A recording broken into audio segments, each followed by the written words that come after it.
Hello అందరికీ welcome back to Kritika's kitchen. చూస్తుంటేనే almost recipe ఏంటో మీ అందరికీ తెలిసిపోయి ఉంటుంది కదా. పెద్దవాళ్ళ నుంచి చిన్న పిల్లల వరకు కూడా చాలా ఇష్టంగా తినే బైట్స్ అండి. పల్లీలు అండ్ ఎండు కొబ్బరితో చేసుకున్న పల్లి చిక్కీస్ అండి. ప్రాసెస్లోకి అయితే వెళ్ళిపోదాం. సింపుల్ ఇంగ్రీడియంట్స్ తోటి ఎక్కువ హెల్తీగా ఎలా తయారు చేయాలో చూసేద్దాం మరి. ముందుగా నేను వచ్చేసి ఇక్కడ 1 బౌలు పల్లీలని అయితే తీసుకున్నాను. వీటిని చక్కగా అయితే రోస్ట్ చేసి అయితే తీసుకుందామండి. చూస్తున్నారు కదండీ! చక్కగా అంతా కూడా రోస్ట్ అయిపోయాయి. వీటినంతా వేరే దాంట్లో తీసుకొని అయితే చల్లారి పెట్టుకుందాము. మరొక పాన్ తీసుకొని ఇందులోకి ఎండు కొబ్బరి తురుమునైతే వేసుకుంటున్నానండి. మీ దగ్గర ఎండు కొబ్బరి పౌడర్ ఉన్నా కూడా సరిపోతుందండి. లేదంటే ఇలా తురుమున్నా కూడా వేసుకొని చక్కగా దోరగా అయితే ఫ్రై చేసుకోవాలండి. కొబ్బరిలో నుంచి పచ్చివాసన పోయేంత వరకు చక్కగా ఫ్రై చేసుకొని అయితే మిక్సీ జార్‌లోకి వేసుకొని బరకగా అయితే పౌడర్ చేసి అయితే పక్కకు పెట్టేసుకుందామండి. ఈలోపు పల్లీలు కూడా చల్లారిపోయాయి. వీటిని కూడా పొట్టు తీసైతే పక్కకు ఉంచేసుకుందాము. ఈలోపు మరొకసారి స్టవ్ వెలిగించి పాన్ పెట్టేసుకొని ఇందులోకి ఒక కప్పు పల్లీలకు 1.5 కప్పు బెల్లం అయితే పడుతుందండి.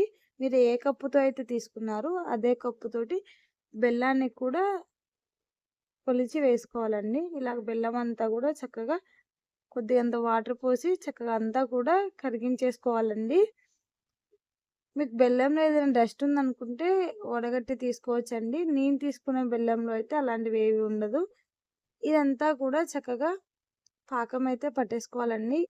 వాటర్‌లో పోసుకొని ఉండకట్టే విధంగా అయితే పాకంనైతే రెడీ చేసుకోవాలండి. ఇందులోకి చిటికెడు ఇలాచీ పౌడర్‌నైతే వేసుకున్నాను. దాని తర్వాత మనం ముందుగా పొట్టు తీసి పెట్టుకున్న పల్లీలను వేసి బాగా కలిపేసిన తర్వాత, మనం గ్రైండ్ చేసి పెట్టుకున్న కొబ్బరి పౌడర్‌ని కూడా వేసుకొని బాగా అయితే కలిపేసుకోవాలండి. ఈ పాకమంతా కూడా పల్లీలకు, కొబ్బరి పౌడర్‌కి పట్టేలాగా చక్కగా 2-3 నిమిషాల పాటు బాగా కలుపుకుంటూనే ఫ్రై చేసుకోవాలండి. చూస్తున్నారు కదా! ప్యాన్ నుంచి అయితే సెపరేట్ అయ్యేంత వరకు ఇలా తిప్పుకుంటూనే ఉండాలండి. లేదంటే అడుగంటిపోతుంది.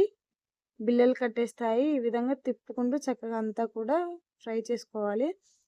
మీ దగ్గర బటర్ పేపర్ ఉంటే బటర్ పేపర్‌ని యూజ్ చేయొచ్చు. లేదంటే ఇలాగ స్మూత్‌గా ఉండే ప్లేట్ తీసుకొని అందులోకి నెయ్యి గాని, ఘీ గాని అప్లై చేసుకొని మనం ఫ్రై చేసుకున్న ఈ పాకంనంతా కూడా ఇలా ప్లేట్‌లోకి వేసుకొని ఇలా ఒక గంటె సాయంతోటి ఇలా ప్లేట్ అంతా కూడా స్ప్రెడ్ అయితే చేసుకోవాలండి.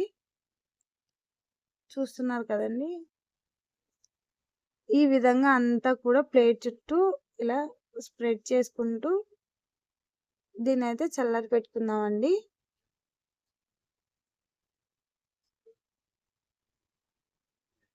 అంతే అండి. చూస్తున్నారు కదా! ఇది కొద్దిగా చల్లారిన తర్వాత మీకు నచ్చిన షేప్‌లో కట్ చేసుకుంటే సరిపోతుందండి. ఈ రెసిపీ గనుక మీకు నచ్చినట్లయితే ఖచ్చితంగా మీరు కూడా ట్రై చేసి ఎలా వచ్చిందో కామెంట్ చేసి అయితే చెప్పేయండి. ఇలాంటి మరెన్నో హెల్తీ ఫుడ్స్ మీకు కావాలని అనుకుంటే మన ఛానల్‌ని ఇప్పుడే please do like and share and subscribe.